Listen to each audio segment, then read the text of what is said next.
Hello everyone! Water here with the 20 Warriors question tag.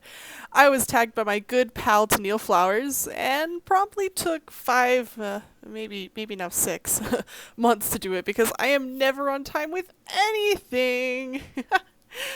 So I'd like to answer these questions backwards actually.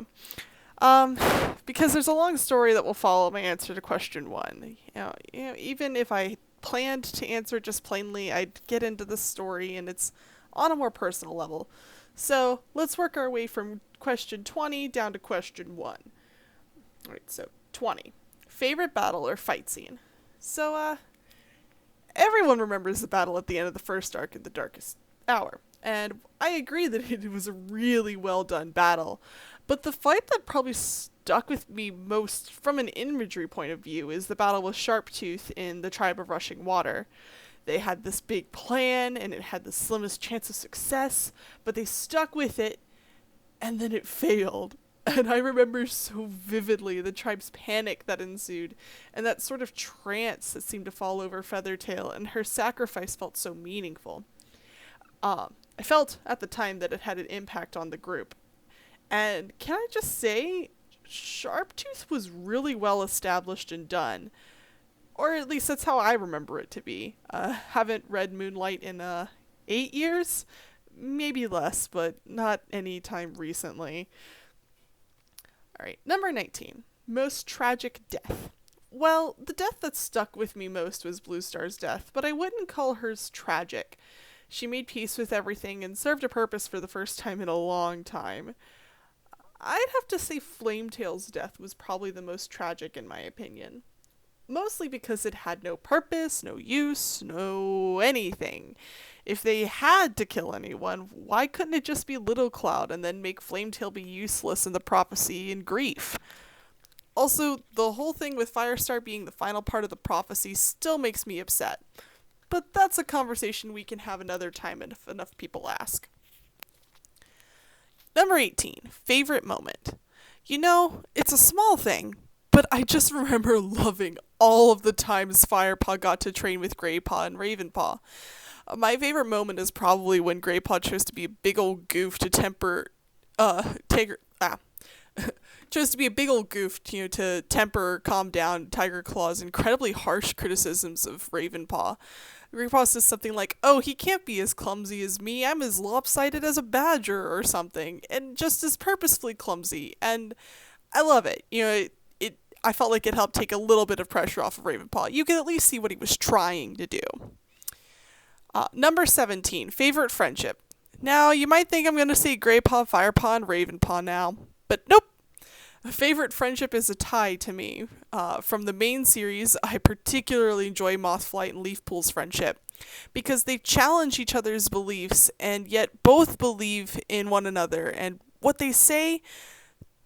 I said that wrong. Yet they both believe in one another and what the other has to say, despite maybe not believing in the methods they use to get there. They're strong supports for one another when it can be, and it shows, and they respect each other's beliefs, and I just really like that. But the best friendship is also more like a romance, but forever lost, is definitely Tallstar and Jake. They are perfect balances for one another, and I always believe the best romances stem from even better friendship, and things that just fit. So... I could have said this in favorite pairing, but I didn't, mostly because they end up separate and never together permanently. Like, Jake couldn't even follow Tallstar to StarClan? Like, what's with that? Ugh. Number 16, least favorite pairing. Firestar and Spotted Leaf. I got really annoyed with it by the second book, I want to say. When I was younger, I think I thought more about it as the sweet scent being more like a trademark of Spotted Leaf and how she smelled and how she calmed everyone down. So I don't think I really considered them a ship until it was like blatantly thrown in Firestar's quest.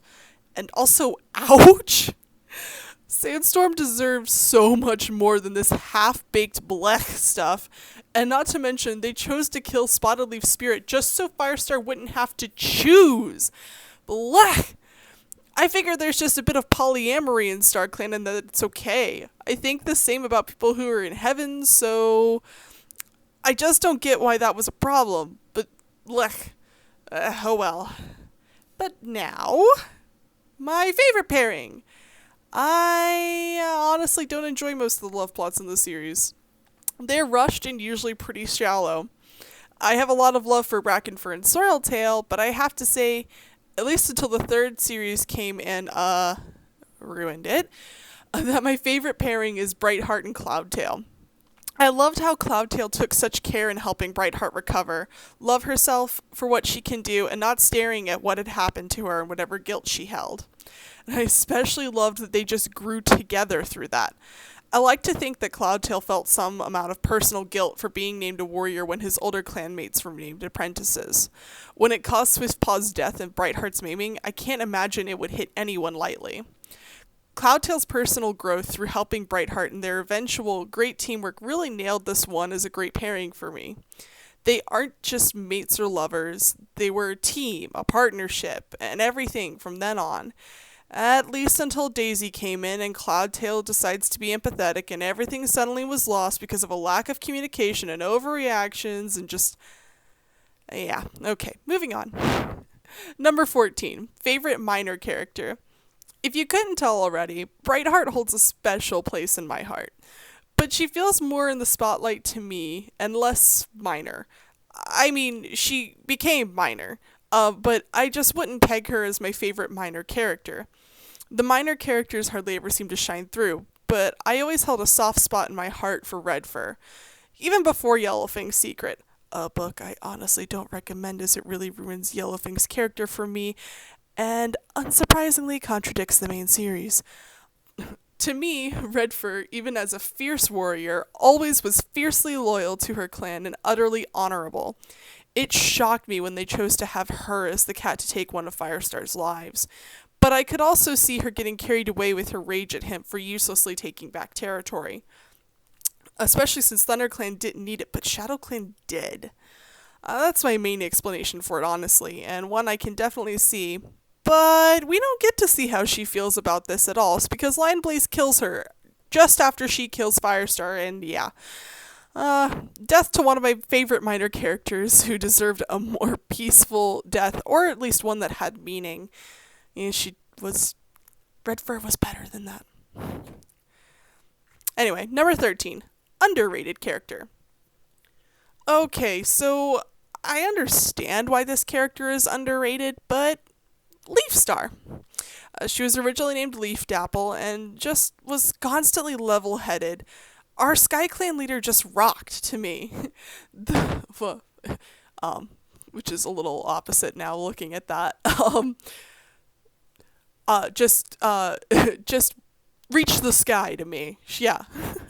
The books were lacking. I understand, like, the Sky Clan books were lacking, but I read them for her and how she chose to deal with the unique and complex problems that SkyClan had with absolutely no guidebook on how to handle them. She had practically no experience and zero reference compared to all the forest leaders, and she was accepting yet strict. Granted, I don't follow the mangas, nor have no clue what happened in SkyClan and the Stranger, and have yet to read Hawkwing's Journey, or even the Vision of Shadow books. I own them, have not read them. Whoops. I don't know. Leaf Dapple always just felt right to me. Good, like she had a solid moral compass and stuck to it, which is more than I can say for quite a few of the characters. Number 12. Overrated character. Jayfeather. Fight me, Lizard Wizard. Sure, his chapters were well written and had snark, and he gathered the most info, but what did he do with it all? A fat load of nothing. And then he was just grumpy and uncouth and complained constantly, and those are all fine things to be so long as you're working to change them, or they're just like actual slights against you. But nope. Like, it's fine if like you're actually slighted or anything, but like no, Jayfeather is just an ass to be an ass, and that bothers me a lot, or at least it definitely did in my earlier years. I don't stand it. You know, if you can't be a part of the solution, don't be a part of the problem. And also, Jayfeather, maybe show a little gratitude. Would it kill you? Yeah. Number 11. Favorite medicine cat. Y'all should see this coming, but I'm saving that cat for a different question, so hold on to that thought. My favorite medicine cat is Yellowfang. Completely throwing out the retconned info in Yellowfang's secret, that is. I loved her sass because she was always pushing those around her to do their best. I was okay with her grumpiness because she had a reason to be, but also worked towards fixing things. I mean, instead of just waiting for ThunderClan to accuse her of killing the kits, she got her butt up and looked for them. She was genuine and true to herself, and the pain in her was clear, and I always sympathized with her. She was awesome. And the backstory I still believe to be true, her Super Edition cannot change this in my head at all, is that she had sickly kin or friends, or just ended up helping the medicine cat a lot when the clan had the rat sickness plague problems. So when the old medicine cat died and had never taken an apprentice, Yellowfang stepped up to the plate because she had to. She had to because she was the one cat in the clan with the most knowledge of herbs. She did it because that's what her clan needed, which is so Yellowfang. But no, the Super Edition says she just felt other cats' pain constantly. Just... Number 10. Favorite villain. I'm not a huge fan of any of the villains. I always enjoy characters with depth, and Warriors villains tend to lack that. I don't really know what motivates most of them. I'd have to say that the villain who left the biggest impression on me was Tiger Star, simply because of how well thought out and manipulative his first arc was. I was kind of over these ideas by the time we were halfway through the new prophecy, but he stuck around for another 2.5 arcs, so... I actually have more love for someone like Mudclaw, who was quite rightfully angered by his sudden changed position, and was aggressive because of how his clan had been wronged in the past. Mudclaw wasn't evil or anything, but I understood him and his motivations in trying to keep his old power in WindClan. I mean, just imagine, you've been wronged by the other clans so much, and then you're told your leader knocked you out, a capable, experienced warrior, for a young cat who was constantly fraternized with the other clans. It would be frustrating, and it would seem counterproductive. Number 9, favorite leader. I don't know. I always thought of Tallstar as a reasonable guy. He kind of felt like your grandfather. And I would have said Blue Star hands down a few years ago, but I just can't seem to agree to that anymore. Oddly enough, you're going to hear me say Black Star was my favorite leader. He grew a lot and had to try to rebuild his broken clan, but not on the same principles that got them taken over by tyrants and villains before. The same tyrants and villains that turned him into a villain. Yet ShadowClan still had to keep their identity, which had a lot to do with their strength and their battle skills. Blackstar really struggled with other things, such as his faith when Soul came around, and he's definitely made his wrong choices. But I always saw him as someone trying to bring his clan back to unity, back to happiness. It was pretty noble. He came to terms with his past and his actions and chose to move forward and accept, and never tried to bring back a reign of terror again. He just tries to find his right path and bring his clan along it. Number 8. Most aesthetically pleasing cat. Honestly, Blue Star. She was simple, but her blue was both the calm of a pond and the rage of a storm. It just fit her so well. The aged gray muzzle was a great nod to her wisdom and experience, not to mention years of hardship. Just always felt like one of the better designs. Number 7. Least favorite character. Lion Blaze. I distinctly remember skipping his chapters a lot, and only going back to them if it was clear I'd missed some event. And even then, I just skimmed for the event. It's not to say that his simplicity is bad, but even simple characters can be well developed, and I just never felt that was true with Lion Blaze. But, that's my opinion. Number 6. Favorite character. I have qualms with all of the characters, and I have a lot of things I love about all the characters, so this is never easy to answer. But Cinderpelt, hands down, Cinderpelt, and I know I'm not alone in this, My only qualm was that it had to be canon that she had an unrequited love for Firestar, and that's just blech. I'd rather she had just have had some adolescent infatuation with him that stemmed from respect and grew into the strong friendship they had. But I can't rave enough about Cinderpelt's character arc. Just, I mean, until we get to the weirdness of her both being and not being Cinderheart, Cinderpelt was such a tragedy to me. One that still makes my eyebrows furrow with worry and sadness whenever I think about her accident and apprenticeship. I love that she was allowed her time to mope around. I loved her relationship with Yellowfang and how the two supported and pushed one another. You know, she was always polite and positive, even though I know it had to sting that she knew she wasn't the best medicine cat for ThunderClan. I love that she came to accept this new direction and really embraced it. She constantly acknowledges her setbacks. And I think that's one of her strengths. She doesn't lead anyone to think that she, is anything that she's not. But Cinderpelt does her best to ensure everyone is safe, healthy, and doing okay. She's a great support for everyone and doesn't dwell on the pain she feels probably almost constantly, both emotionally and physically. And that's true strength. Number 5, favorite clan. So, no one would be surprised if I said ThunderClan. For the longest time, and still in part, ThunderClan always felt like the righteous clan that would do their best for justice, or something. And I definitely wanted to be that as a kid. But, here's the bigger surprise. RiverClan is my favorite. No, say it isn't so, Water. Yes, I'm afraid I have to say it's so. Yep. I liked RiverClan's ingenuity, finesse, and skill, and never really acknowledged it. The thing I could do without is their cockiness, but I know that I can get that way from time to time, so I try to cut them some slack too. I'm just so stunned by what people don't and can't understand sometimes. Special shout out to my children in ShadowClan, though, as I look over ShadowClan and Tennille, Tiffy, and I's roleplay, and I love my misunderstood children.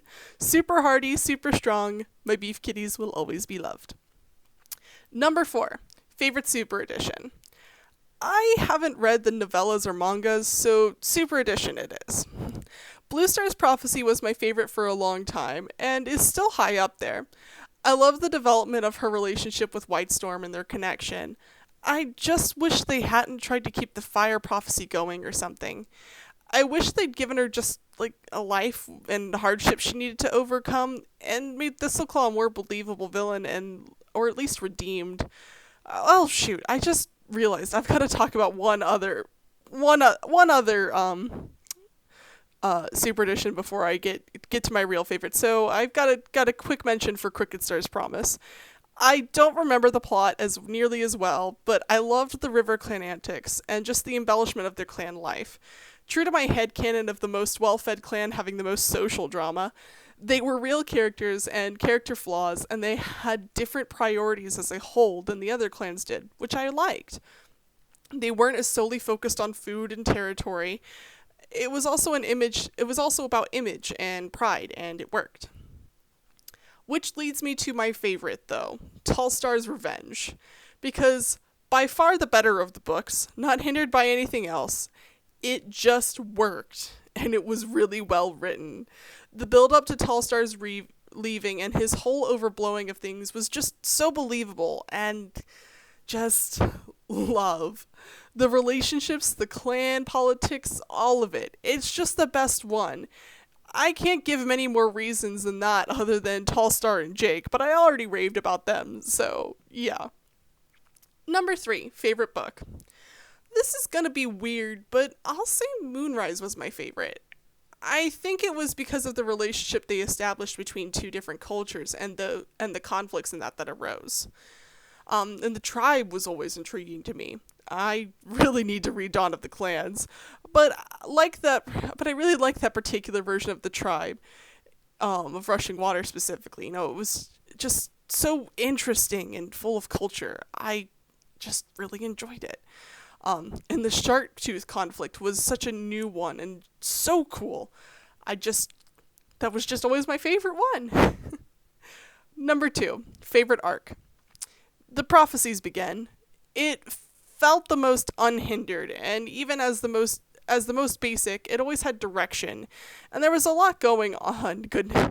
There was a lot going on. I don't have a lot to say about this, unlike the other questions, mostly because I haven't read any of these books recently. The main series books haven't been touched for years, although I've been meaning to pick them all back up.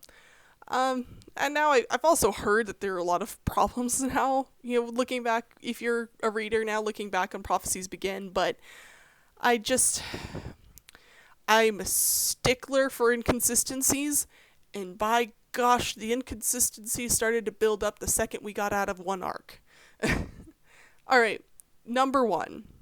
How did you get into Warriors?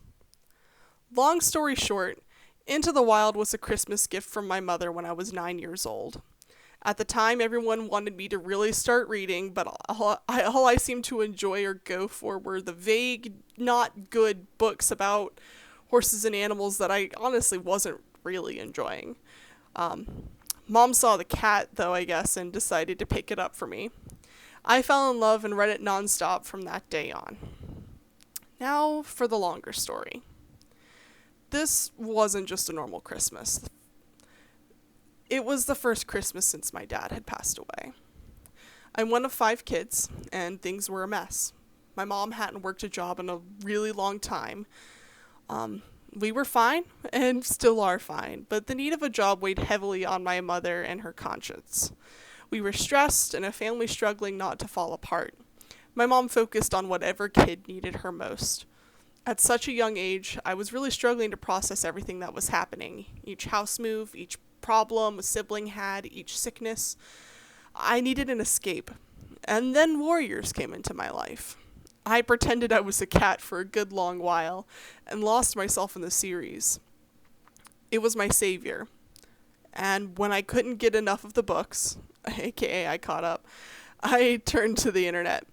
My good pal Luna, if you're watching, you know you were a critical part of my sanity and happiness during those years.